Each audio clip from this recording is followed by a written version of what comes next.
Tiwala ang palasyo na mapaparusahan ang mga sangkot sa maanumalyang paggamit ng pondo ng pagtitiyak ng palasyo. Makakamit ang hustisya sa pork barrel scam, batay na rin sa lakas ng ebidensya. Narito ang ulat ni Rocky Ignacio. Tiwala pa rin ang Malacanang na may matibay na basihan ng pamahalaan laban sa mga isinasangkot sa pork barrel scam. Ipinahayag ito ni Deputy Presidential Spokesperson Abigail Valte sa report na hindi umano magkatugma ang testimonya ng whistleblower na si Ben Hurluy sa naging pahayag ni dating TRC Head Dennis Cunanan sa naging pagdinig sa Senado. Humarap si Cunanan sa Senado bilang provisional witness.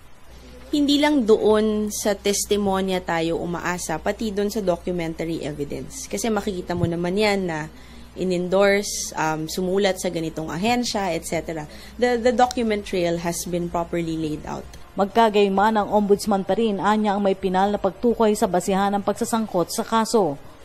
It's possible in any case that witness A will be testifying to another aspect of the case while witness B will be testifying on another completely different aspect of the same case. But that being said, ang magiging final arbiter po niyan, nung testimonya nung dalawa, ay yung korteng didinig. So, kung sakaling i-file na po siya ng Office of the Ombudsman. Samantala, wala rin nakikitang epekto ang palasyo sa umano'y tila nagiging personalan ng pangyayari sa pagitan ng mga mambabata sa pagdinig sa naturang kaso. Ayon sa palasyo, ang ebidensya pa rin anya ang magdadala sa katotohanan.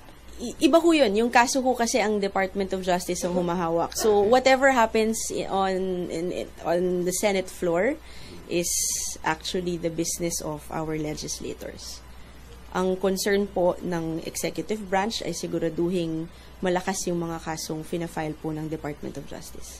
Samantala, ipinaubaya na ng Malacanang sa Department of Justice ang pag-aaral sa mungkahing mailipat na sa regular detention cell si Janet Lim Napoles, ang itinuturing umanong nasa likod ng pork barrel scam. Para sa Telebisyon ng Bayan, Rocky Ignacio.